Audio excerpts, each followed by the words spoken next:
Russia launched a large-scale missile and drone attack targeting regions across Ukraine early Saturday, killing at least 3 people and wounding dozens more, Ukrainian officials said. Ukrainian President Volodymyr Zelensky said attacks took place across 9 regions, including Dnipropetrovsk, Mykolaiv, Chernihiv, Zaporizhzhia, Poltava, Kyiv, Odessa, Sumy, and Kharkiv. The enemy's target was our infrastructure, residential areas, and civilian enterprises, he said, adding that a missile equipped with cluster munitions struck a multi-story building in the city of Dnipro. Each such strike is not a military necessity, but a deliberate strategy by Russia to intimidate civilians and destroy our infrastructure, he said in a statement on his official Telegram account. Zelensky said he expected to meet U.S. President Donald Trump on the sidelines of the United Nations General Assembly next week. He also said the First Ladies of Ukraine and the United States would likely hold separate talks focused on humanitarian issues involving children. At least 30 people were wounded in the attack in Ukraine's central Dnipropetrovsk region, local governor Serhiy Lysak said. Several high-rise buildings and homes were damaged in the eastern city of Dnipro. In the Kyiv region, local authorities reported strikes in the areas of Bucha, Boryspil, and Obukiv.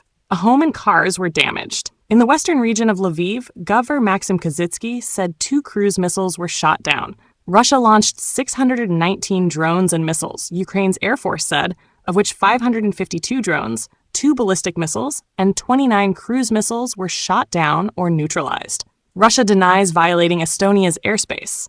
Russia's defense ministry denied its aircraft violated Estonia's airspace after Tallinn reported 3 fighter jets crossed into its territory on Friday without permission and remained there for 12 minutes. The incident, described by Estonia's top diplomat as an unprecedentedly brazen incursion, happened just over a week after NATO planes downed Russian drones over Poland, heightening fears that Moscow's war on Ukraine could spill over. In a statement early Saturday, Moscow stressed its fighter jets had kept to neutral Baltic Sea waters more than 3 kilometers, 1.8 miles, from Estonia's Vainluu Island in the Gulf of Finland. On September 19th, 3 MiG-31 fighter jets completed a scheduled flight from Karelia to an airfield in the Kaliningrad region, it said, referencing the Russian enclave sandwiched between Polish and Lithuanian territory. Estonia, Poland, and Lithuania belong to NATO. The flight was conducted in strict compliance with international airspace regulations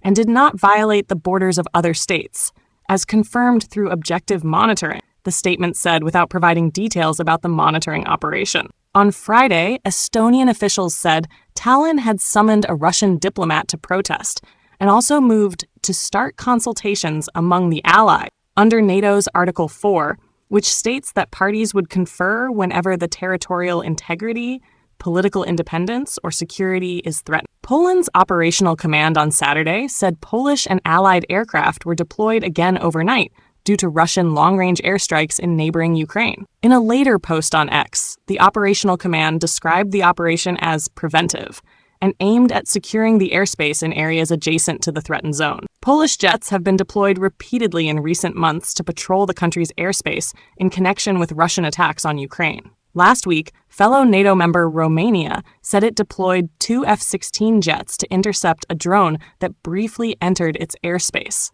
Zelensky said that Ukraine and its partners have laid the groundwork for long-term security guarantees, and that he hopes to gauge how close they are to finalizing such commitments during next week's meetings in New York. He said European nations are prepared to move forward with a framework if the United States remains closely engaged. He noted that discussions have taken place at multiple levels, including among military leadership and general staffs from both Europe and the U.S.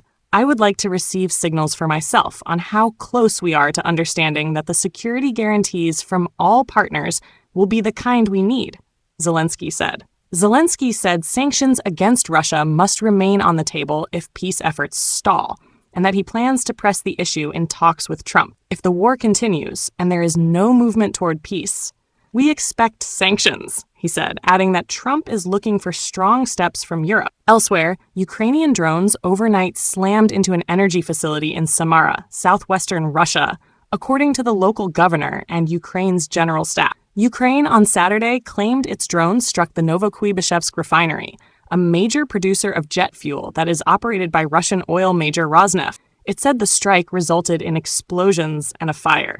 Samara's regional governor, Vyacheslav Fedorishchev, said unspecified fuel and energy facilities were targeted.